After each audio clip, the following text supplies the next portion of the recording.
तो सांग मैंने आपण मैंने तो जानी थे यही किछि दिन तले शीतल षष्ठी पूजा बा शिव विवाह जाइथिला आउ एई जगह ना होउची भद्रक जिलार आखंडलमणि आरडी ठारे अवस्थित एवं एई जगह ना बहुत सुंदर भाव में प्रतिष्ठा होइथिला पूजा गुड़ा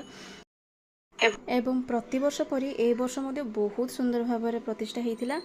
एवं थरे देखंतु एवं वीडियो को लाइक एंड सब्सक्राइब कर दियंतु।